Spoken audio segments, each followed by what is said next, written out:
Assalamualaikum warahmatullahi wabarakatuh. Alhamdulillah wassalatu wassalamu ala Rasulillah wa ba'du. Edisi kedua tentang pembahasan anggota tubuh. Malam ini kita bahas tentang gigi. Gigi itu nikmat karunia dari Allah. Kita terlahir tidak punya gigi, dan kalau bapak-bapak berumur panjang boleh jadi suatu saat ketika sudah sepuh juga tidak punya gigi. Gigi adalah amanat, wajib dijaga kesehatannya. Salah satu cara menjaga kesehatan gigi sebagaimana di Sahih Muslim, karena Rasulullah sallallahu alaihi wasallam syaribal labana famadmada wa qala inna lahu dasman. Rasulullah minum susu. Selesai minum susu, beliau langsung berkumur-kumur dan beliau bersabda, pada susu ada lemak, tidak boleh dibiarkan berlama-lama dalam gigi. Tentu bagi dokter gigi paham hadis ini bahwa memang lemak, kotoran, minyak dan lain sebagainya jangan dibiarkan berlama-lama di gigi kita. Kemudian secara umum menjaga gigi dengan gosok gigi, yang bahasa Arabnya disebut dengan bersiwak. Bicara tentang siwak, Rasulullah bersabda, as-siwaku matharatun lil fam, matharat mardatun lirrabb. Gosok gigi membikin gigi bersih, sementara Allah akan ridho kepada orang ini. Nah, pertanyaannya adalah, kapan kita dianjurkan gosok gigi? Yang pertama, ketika Bapak akan berdialog, ngobrol dengan Allah Subhanahu wa taala. Dalilnya adalah Rasulullah sallallahu alaihi wasallam bersabda, laula an asyqa ala ummati la amartuhum bisiwaki inda kulli wudu'in wa fi riwayatin inda kulli salatin. Seandainya tidak memberatkan umatku, sebenarnya gosok gigi hukumnya wajib setiap orang akan menunaikan sholat. Nah, orang yang menunaikan sholat berarti sedang ngobrol, sedang berdialog dengan Allah. Karena Rasulullah menyebut fa innahu yunaji rabbahu. Orang yang sholat hakikatnya sedang berdialog dengan Allah. Maka gigi harus dalam keadaan fresh. Kiasnya berarti pastikan gigi dalam keadaan fresh ketika berzikir, ketika berdoa, ketika membaca Quran, ketika akan memulai tawaf dan sa'i. Ini yang pertama. Yang kedua, ketika akan berkumpul dengan banyak orang, pastikan mulut ini tidak mengganggu hidung saudara-saudara kita sesama muslim. Karena beberapa sahabat datang ke masjid belum gosok gigi, maka beliau bersabda, fa innal malaikata tata'adza ma yata'adza bihi banu adama. Jangankan kalian sesama anak keturunan Adam, malaikat yang ada di masjid juga terganggu dengan aroma mulut-mulut kalian. Baik, ini kedua.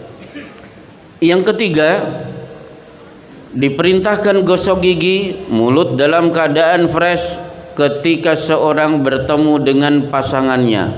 Berarti suami ketemu istri, istri ketemu suami. Inilah yang ditanyakan oleh seorang sahabat kepada Aisyah, ma awwalu syai'in bada'a bihi Rasulullah sallallahu alaihi wasallam idza dakhala baitahu. Aisyah, apa yang biasa dikerjakan Rasulullah di depan pintu, sebelum mengetuk pintu, sebelum bertemu dengan engkau? Aisyah menjawab, kana yabda'u bis-siwak. Beliau biasa bergosok gigi terlebih dahulu, baru mengetuk pintu dan bertemu dengan diriku. Jadi mulut dalam keadaan fresh ketika kumpul dengan orang lain, juga kumpul dengan pasangan hidup kita. Nah, kemudian keempat, sangat dianjurkan mulut dalam keadaan fresh ketika bapak-bapak menjelang atau sebelum dicabut nyawanya. Ini kelihatannya aneh, tapi coba kita lihat di Sahih Bukhari dan Muslim. Hadis ini derajatnya muttafaqun alaihi. Hari Senin, orang yang terakhir kali menengok Rasulullah sallallahu alaihi wasallam saat beliau akhirnya wafat adalah Abdurrahman bin Abu Bakar, berarti adik Aisyah. Ternyata Abdurrahman memegang kayu siwak.